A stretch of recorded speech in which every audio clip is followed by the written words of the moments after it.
Saudara-saudariku yang terkasih dalam Tuhan Yesus Kristus, salam damai sejahtera. Horas berkah dalam.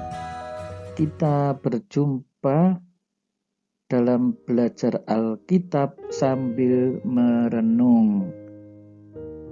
Tema kita, ketika sedang memberkati mereka, Yesus terangkat ke surga. Nah, ini gambar Yesus terangkat ke surga.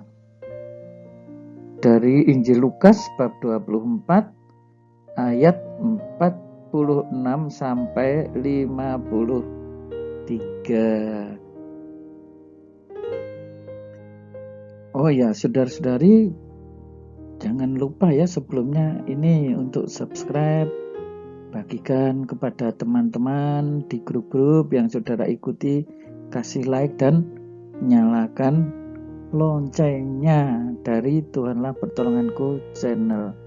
Bagikan pengalaman Anda di kolom komentar.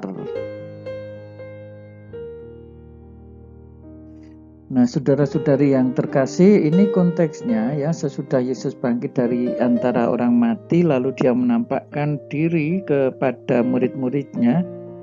Dia berkata, Mesias harus menderita dan bangkit dari antara orang mati pada hari yang ketiga.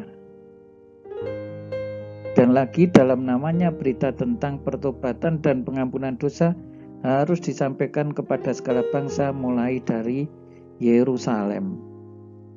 Jadi Yesus mengingatkan kembali ya bahwa satu, memang Mesias harus menderita. Ya, itu sudah terjadi pada hari Jumat Agung.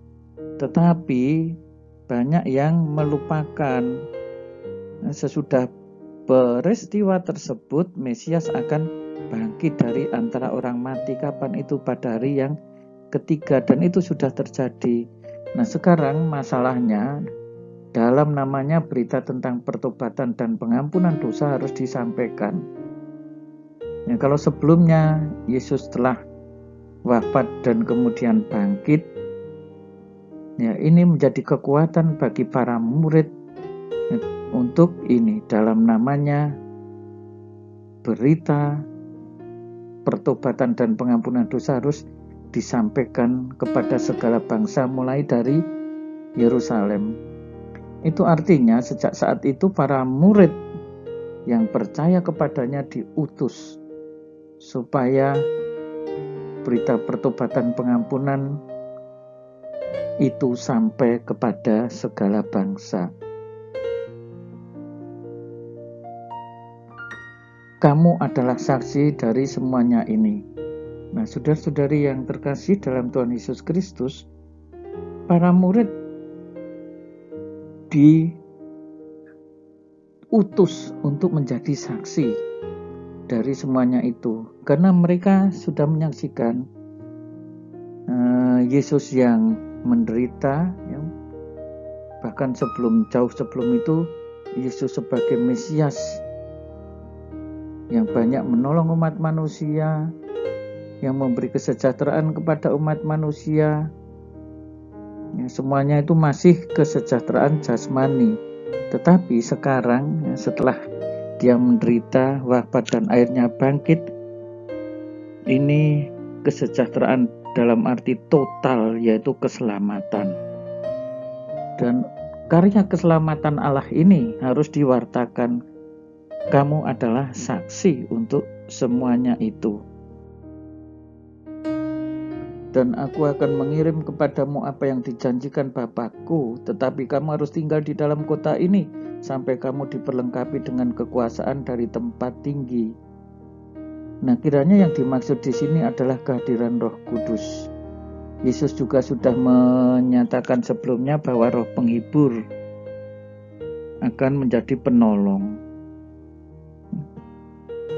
Dan kehadiran Roh Kudus ini sebagai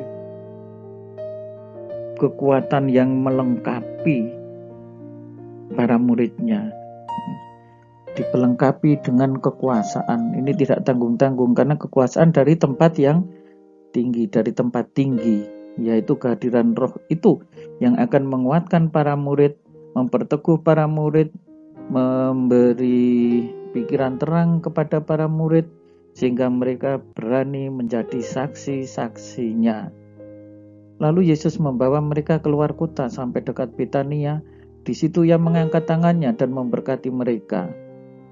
Nah, berkat ini tentu saja menjadi kekuatan juga bagi para murid ini. Nah, bagaimana bagi kita sekarang? Sebenarnya kita pun juga orang-orang yang terberkati.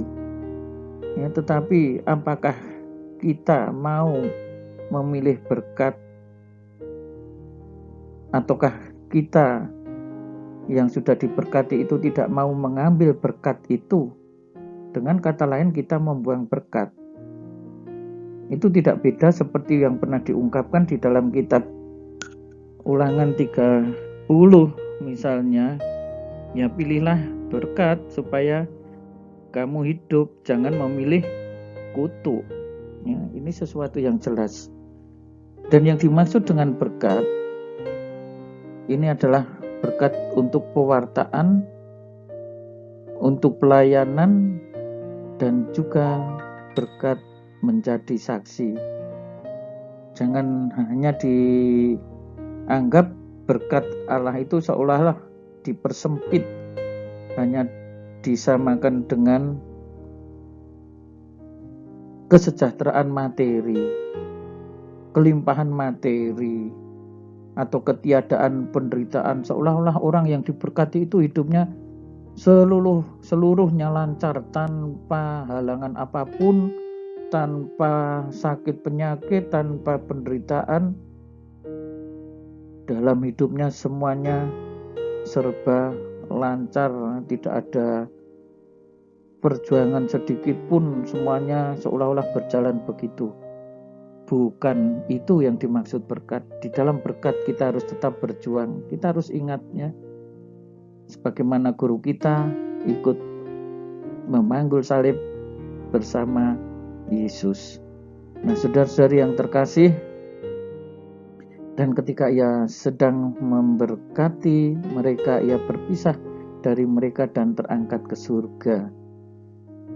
Nah, kita lihat ya, setelah 40 hari Yesus memberi atau hadir kepada para murid dengan penampakan-penampakan, boleh dikatakan mereka mendapat kekuatan dari penampakan Yesus yang bangkit. Mereka yang sebelumnya takut sekarang menjadi murid-murid yang berani untuk bersaksi. Dan sejak kebangkitan Yesus nanti akan diperteguh, lebih diperkuat lagi dengan kehadiran Roh Kudus. Mereka yang dulunya sempat menyangkal, bahkan sekarang menjadi pewarta Kristus yang handal. Ya, dengan kata lain, setelah 40 hari Yesus selalu membimbing dan melindungi mereka, ini saatnya untuk berpisah Yesus ke surga. Mereka sujud menyembah kepadanya, lalu mereka pulang ke Yerusalem dengan sangat bersukacita.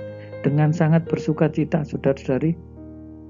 Ya, setelah 40 hari Yesus menampakkan terus-menerus kepada mereka, dan sekarang Yesus pergi ke surga, mereka tidak lagi takut seperti dulu saat Yesus tersalib. Mereka pulang dengan sukacita. Mereka senantiasa berada dalam bait Allah dan memuliakan Allah. Nah, ini saudara-saudari, ketika kita sukacita harusnya selalu memuliakan Allah. Ya, ketika tidak hanya dalam sukacita, selalu dalam kehidupan kita memuliakan Allah, mensyukuri apa yang telah Tuhan berikan. Nah, saudara-saudariku yang terkasih, selamat untuk merenung. Tuhan Yesus memberkati. Sekali lagi jangan lupa untuk membagikan ini dan nyalakan loncengnya supaya mendapat notifikasi langsung dari video-video berikutnya.